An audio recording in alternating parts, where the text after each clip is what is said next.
to everyone who matters. Guess I finally know where I stand. I spent 6 weeks planning every single detail of our 7th anniversary dinner.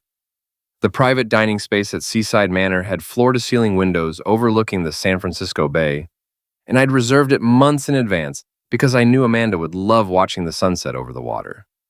28 people showed up that night.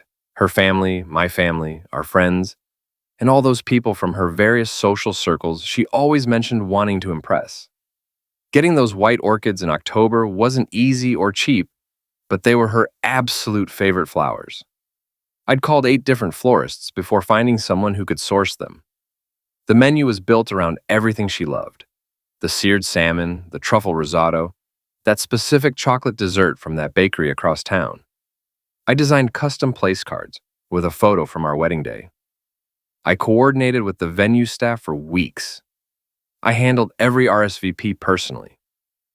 I paid for the entire evening out of my own savings. Amanda looked stunning that night in this deep blue dress I'd suggested because it made her eyes look incredible. She was glowing, moving from table to table, laughing with everyone, taking pictures of everything. The food was perfect. The wine kept flowing.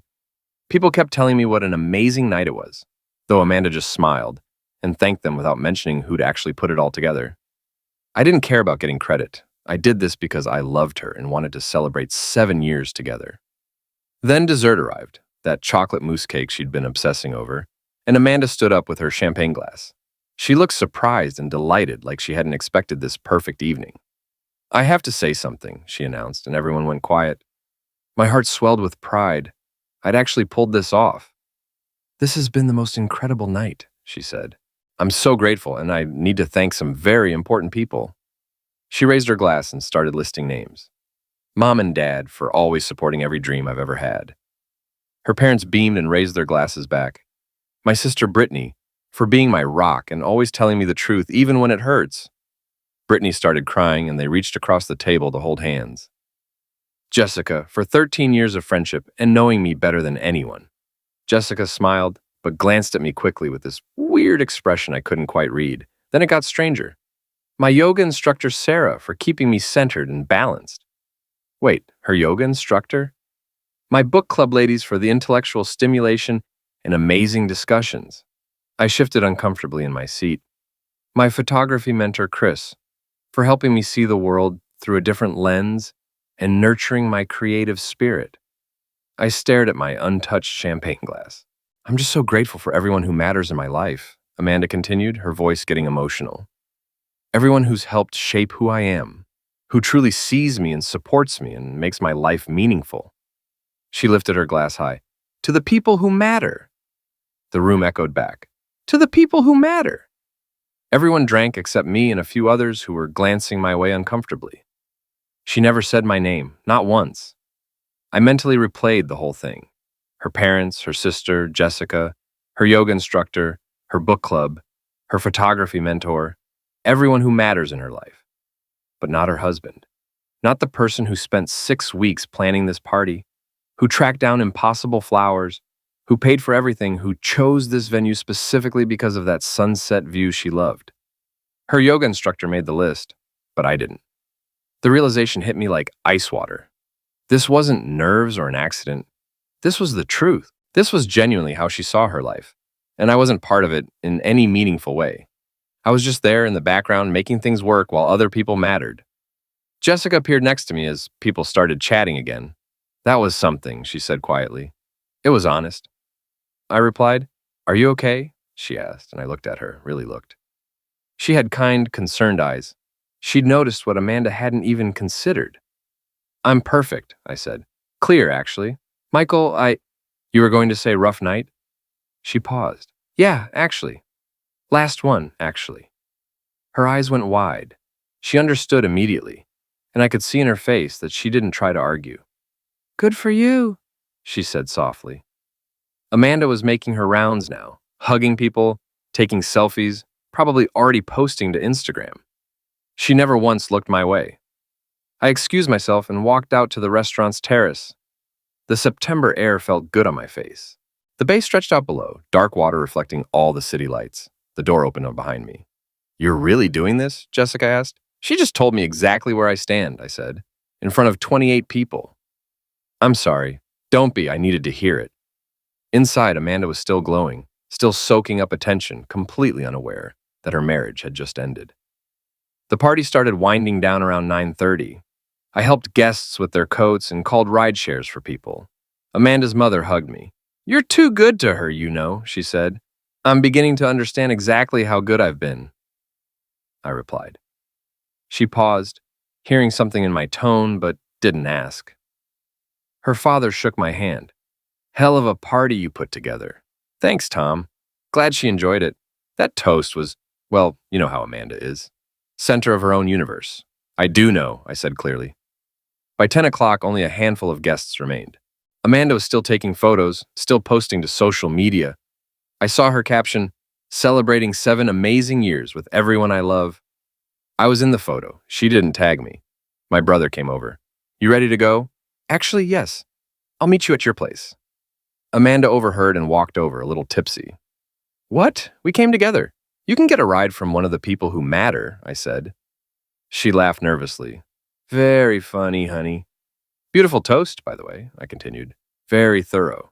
Thank you, I tried to. You thanked 14 people by name. I counted. Her smile faltered. I thanked everyone. No, you thanked everyone who matters. Your words. Michael, who planned this party, Amanda? Silence. The remaining guests stopped talking. Who chose this restaurant? Who found white orchids in October? Who paid for all of this? Can we not do this here? Her voice was quieter now. Why not? You gave your speech here. Seems like the right venue. Jessica stepped forward. He's right, Amanda. You didn't mention him once. Amanda's face flushed red. I was emotional. I forgot. You remembered your yoga instructor's name, I said. You forgot your husband's.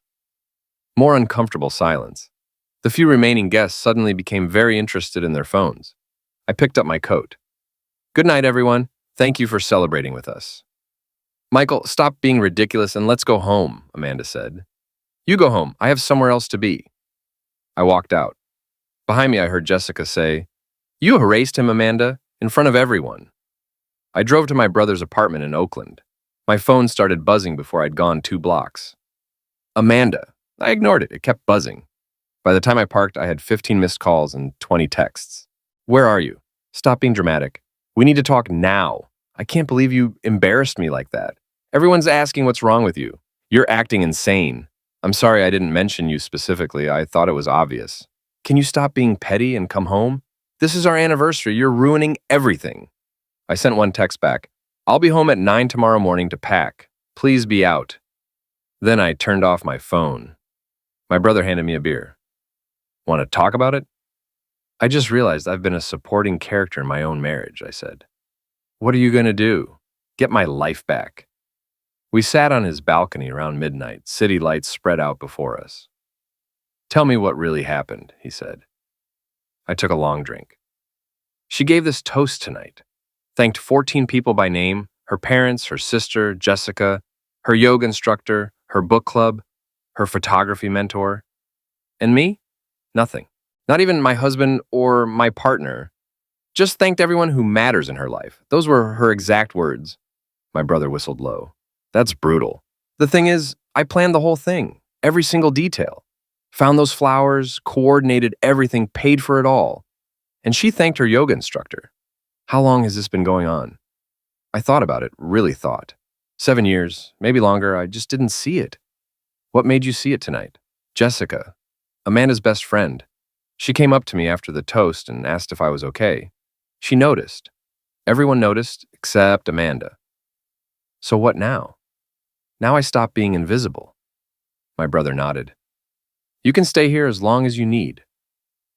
Thanks, but I'm getting my own place. I need my own space, something that's actually mine. We sat in comfortable silence for a while. You know what the worst part is? I said finally. What? I'm not even angry. I thought I'd be furious, but I just feel relieved. Like I've been holding my breath for 7 years and can finally exhale. My phone buzzed again. Amanda? I glanced at the screen, 31 missed calls now. You going to talk to her? Tomorrow when I pack. But tonight I just want to sit here and remember what peace feels like. I slept better that night than I had in months. At 9 sharp the next morning, I pulled into our driveway in Marin County. Amanda's car was there. Inside, she'd made coffee and set out breakfast, my favorites. She was dressed carefully, makeup perfect. "Good morning," she said in a controlled voice. I walked past her to the bedroom and pulled suitcases from the closet. She followed. "Can we please talk about this like adults?" I started packing clothes methodically.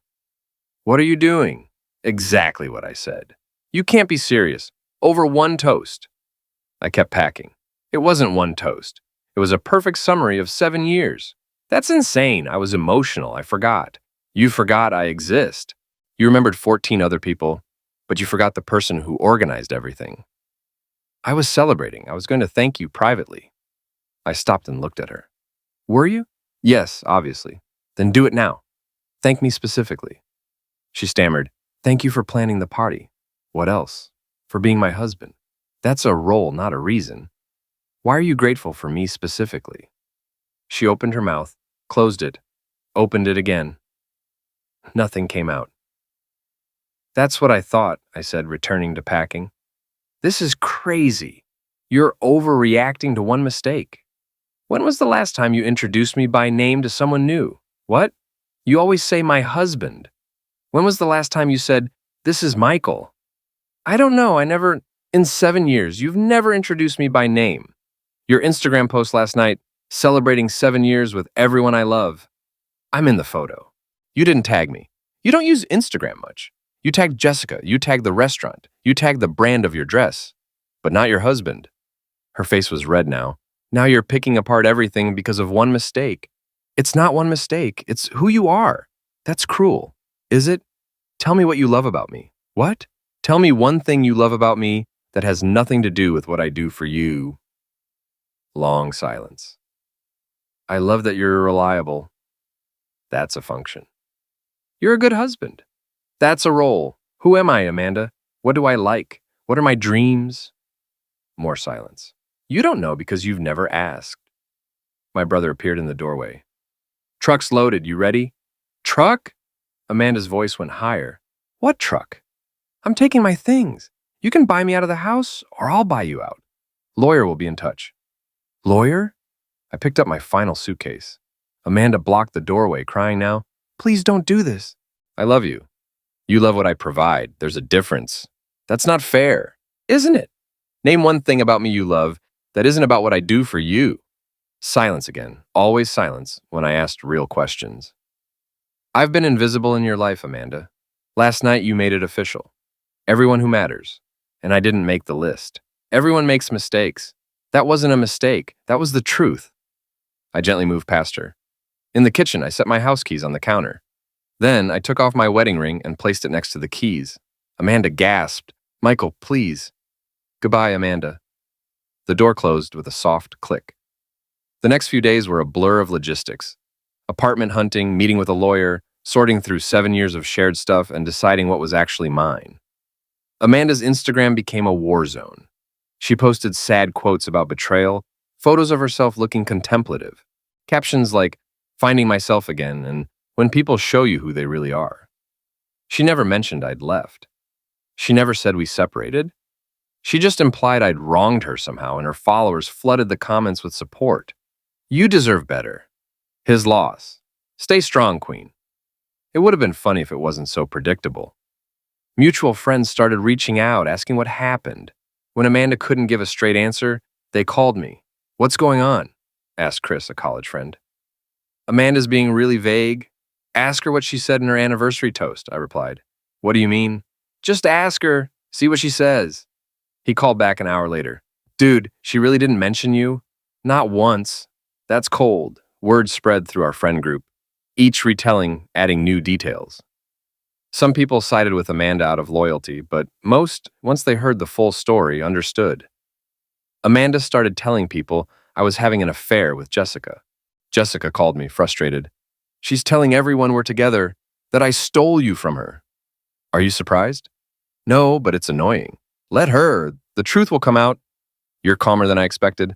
"I'm free, Jessica. That's better than being right." A few days later, Jessica came to my brother's place. Amanda's been calling me nonstop. She wants me to convince you to come back. What did you tell her?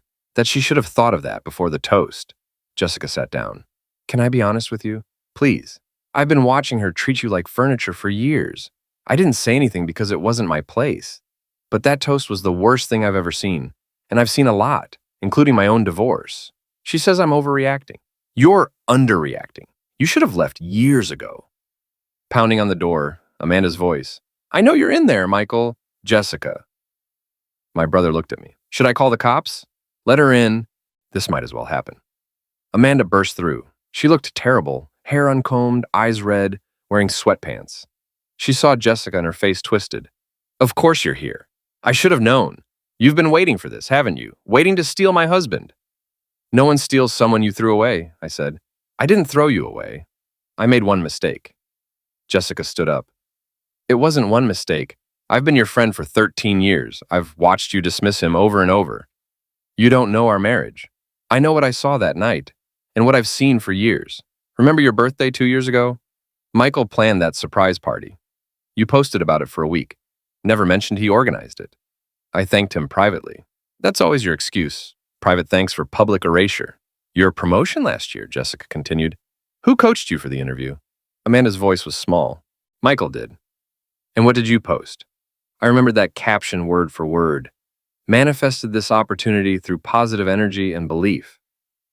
You've been taking credit for his support for years, Jessica said. Do you even know what he does for you? Of course I do. Say it out loud. List it. We both contribute. He pays the mortgage. He cooks. He handles all the logistics of your life. What do you do? I don't have to justify myself to you. No, you have to justify yourself to him, and you can't. Jessica looked at Amanda with something like pity. Can I ask you something? Really think before you answer. What? Do you even like him? Not love, like, do you enjoy his company? Look forward to seeing him? Want to hear about his day? Amanda opened her mouth, closed it. Nothing came out. That's what I thought, Jessica said. That's what I realized that night, I added. Amanda turned to me, desperate. Tell her to leave. This is between us. She stays. She's telling me the truth, something you've never done. I have always been honest. Have you? When people compliment the house, you say thank you. You don't mention I paid for the renovations. It's our house. When people comment on your lifestyle content, you don't mention who funds that lifestyle. Because it's transactional, Jessica spoke up. He provides. You consume. Amanda was crying now. I can't believe you're doing this to me. I'm not doing anything to you, I said. I'm doing something for me. With her. This has nothing to do with Jessica. I'm just the person who saw what he couldn't see yet, Jessica said. That he deserves better than being invisible. Amanda tried one more time. I'll change, I swear. I'll mention you more. You shouldn't have to remind yourself to acknowledge your partner exists, I said. People make mistakes. Mistakes are one-time things, Jessica said. This is a pattern, a 7-year pattern. You're just bitter because your marriage failed, Amanda snapped at Jessica. My marriage failed because I was with someone who took me for granted. I recognized the signs. So do I said. I've filed for separation. Lawyer will contact you tomorrow. You can't be serious. I've never been more serious about anything in my life. Over one toast. Over 7 years of being erased. The toast was just the first time you did it publicly, in front of 28 witnesses who all noticed. Everyone thinks I'm a terrible person now, Amanda said. That's what you're worried about? I asked. What they think. Yes, my reputation. There it is, your reputation, not our marriage, not my feelings, your reputation. She stood up. I'm not signing anything. You will eventually. I'm patient. You'll regret this. The only thing I regret is not doing it sooner. She looked at Jessica. This is your fault. You poisoned him against me. I didn't have to, Jessica said. You did that all by yourself. Amanda left, slamming the door hard enough to rattle the windows. Jessica exhaled. I'm sorry, I shouldn't have gotten in the middle of that. You said everything I needed someone else to say. She's going to make this ugly. Probably.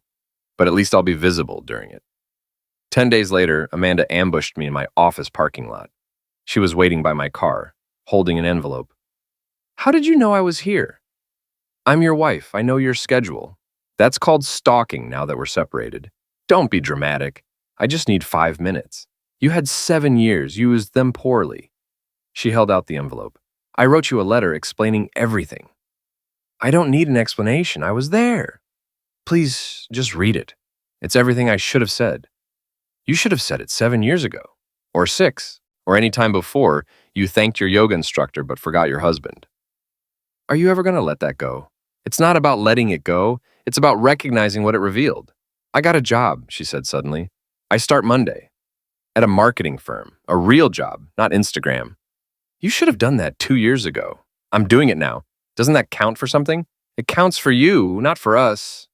There is no us. There never was. There was you and there was me supporting you. I finally see the difference. I looked at her carefully. Let me ask you something, and I want you to really think. What's my favorite book? What? You heard me. What's my favorite book? I don't know. You read a lot. To Eliminate a Mockingbird. I've read it 5 times. You've seen me read it. Okay, so I forgot. What's my favorite meal that I cook? Michael, this is... You don't know. What's my middle name? James. It's Thomas. James is my dad's name. Silence. You don't know me, Amanda. You've never known me because you've never wanted to know me. She thrust the letter toward me again. Please, just read the letter. What does it say? Read it and find out. Summarize it for me right now. If you wrote it, you remember what it says. It says I'm sorry and I want to fix things and I realize I took you for granted. You realize it now? After I left, not during the 7 years when you were doing it, people don't always see their mistakes until there are consequences.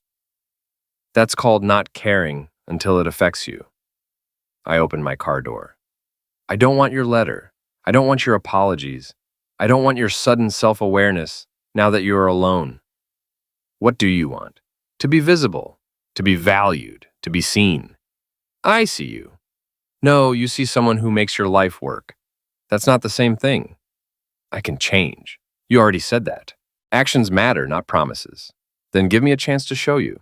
You had 7 years of chances. You spent every one making me disappear. I got in my car. She stood there, holding the unread letter.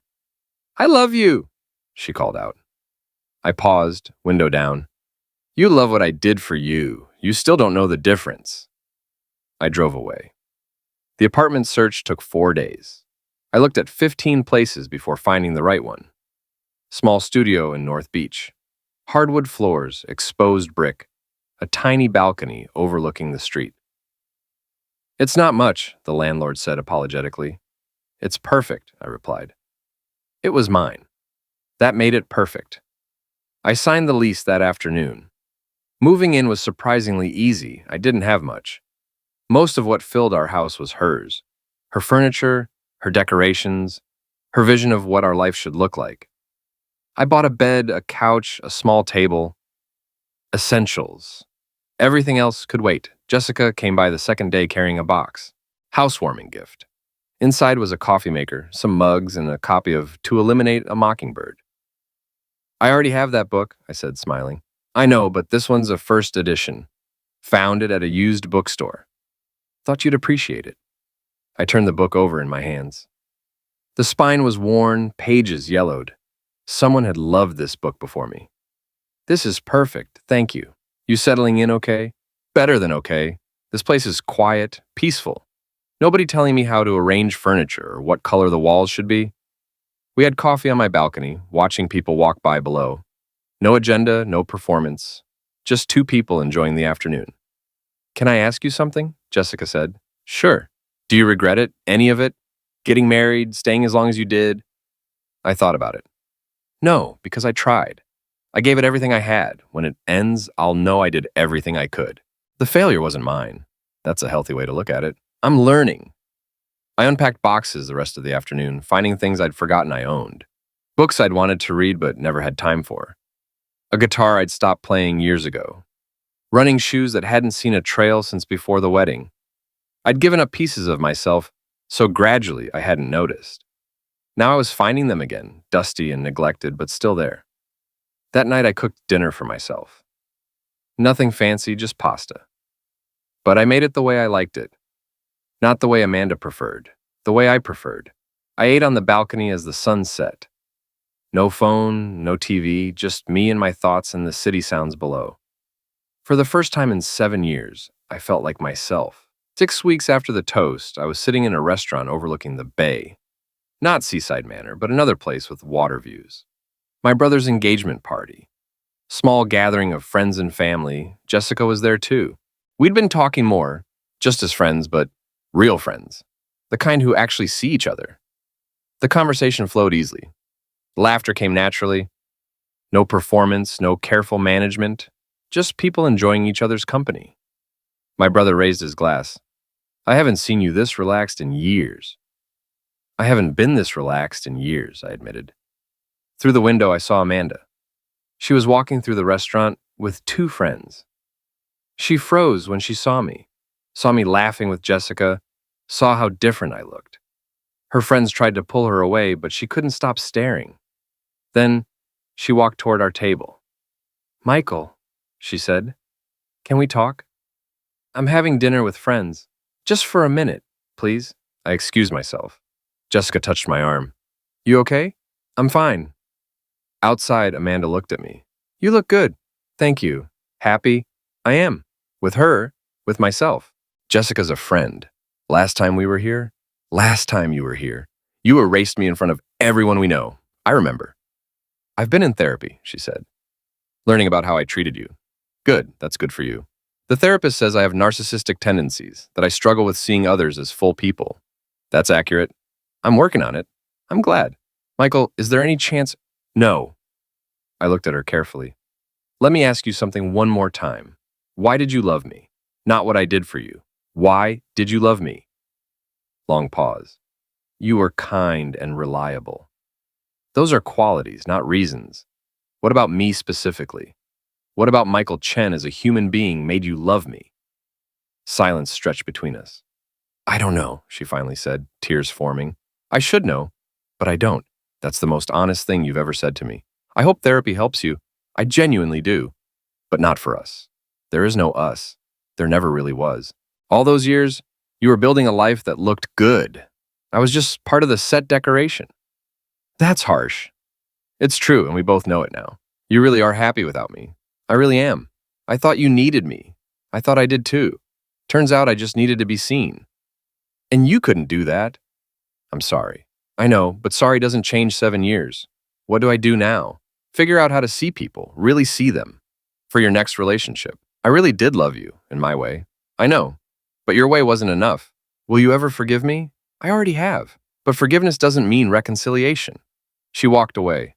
I watched her go and felt nothing but peace. No guilt, no regret, no second thoughts. I went back inside, back to the table where people laughed and talked and saw each other as real, complete human beings. Jessica looked at me. "You okay?" "Yeah, really okay." What did she want? Closure, I think. Or another chance? Did you give her one? I gave her closure. The chance was 7 years long. She used it badly. 3 months after the toast, I was cooking dinner in my small apartment. To eliminate a mockingbird, sat on the counter, worn and loved. The doorbell rang. Jessica stood there with wine. Hope I'm not too early." Perfect timing. She came in. We moved around the kitchen easily. No performance, no walking on eggshells. Just 2 people who enjoyed each other's company. We ate on my balcony, city lights stretched below us. "This is nice," Jessica said. "Peaceful." "It is. First time in years I've had peace. No regrets, only that I didn't leave sooner." "Why didn't you?" "I kept thinking if I was better, tried harder, made things easier for her, she'd eventually see me. But some people are only capable of seeing themselves. And now I'm with someone who sees me, even if it is just me seeing myself." Jessica smiled. "And maybe one other person," I smiled back. "Yeah, maybe one other person." I raised my glass. "To being visible." Jessica clinked her glass against mine. "To being valued," we drank. The city hummed below. No audience, no performance. No need to prove anything, just presence, just peace. Just finally being seen. The keys I'd left on the counter that morning stayed there. The ring beside them caught the morning light one last time before Amanda finally picked them up. By then, my closet was empty, my things were gone, and I was exactly where I needed to be. Somewhere I mattered.